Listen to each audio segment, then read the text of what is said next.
Bude to bolet.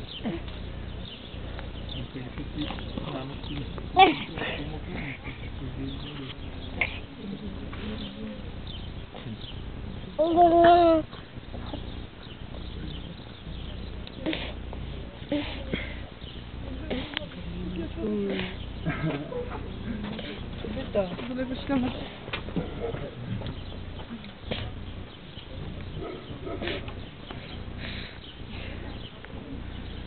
To je práce, to je práce. No, hlavně ta tráva je všude, prostě to všechno se nedá. Tak jasný.